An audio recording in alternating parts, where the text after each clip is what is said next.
الرحمن علم القرآن خلق الإنسان علمه البيان الشمس والقمر بحسبان والنجم والشجر يسجدان والسماء رفعها ووضع الميزان ألا تطغوا في الميزان وأقيموا الوزن بالقسط ولا تخسروا الميزان والأرض وضعها للأنام فيها فاكهة والنخل ذات الأكمام والحب ذو العصف والريحان فبأي آلاء ربكما تكذبان خلق الإنسان من صلصال كالفخار وخلق الجان من مارج من نار فبأي آلاء ربكما تكذبان رب المشرقين ورب المغربين فبأي آلاء ربكما تكذبان مرج البحرين يلتقيان بينهما برزخ لا يبغيان فبأي آلاء ربكما تكذبان يخرج منهما اللؤلؤ والمرجان فبأي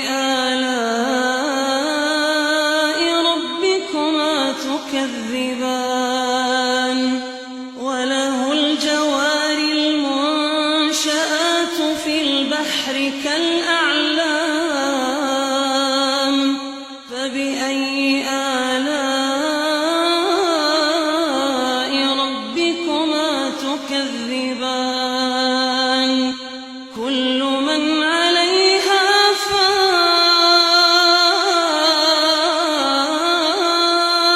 فان كل من عليها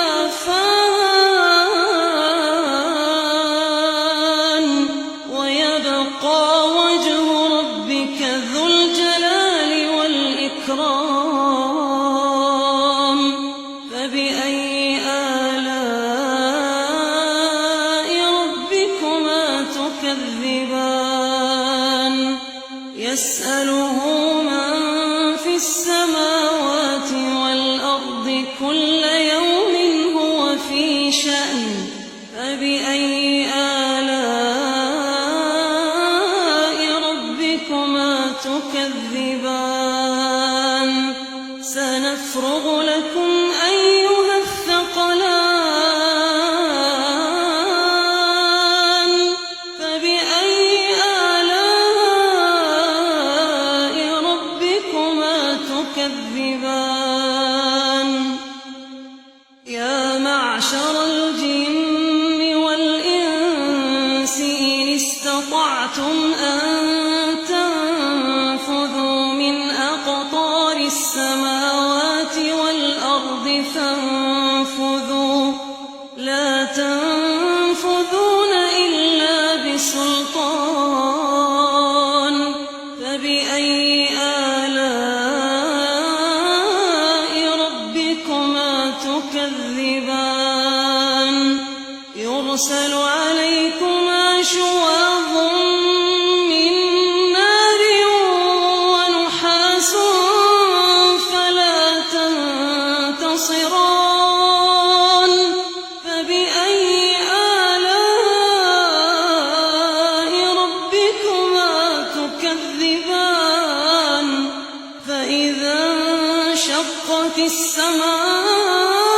السماء فكانت وردة كالدهان فبأي آلاء ربكما تكذبان فيومئذ لا يسأل عن ذنبه إنس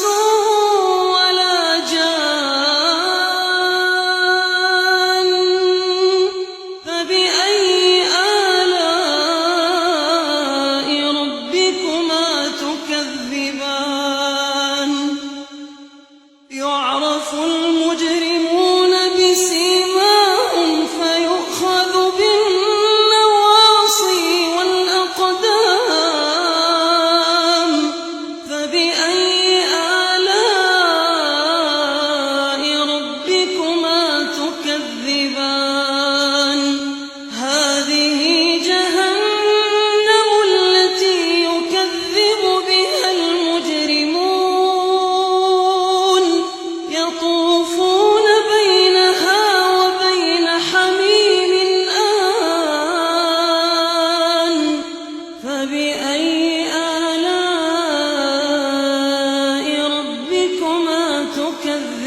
متكئين على رفرف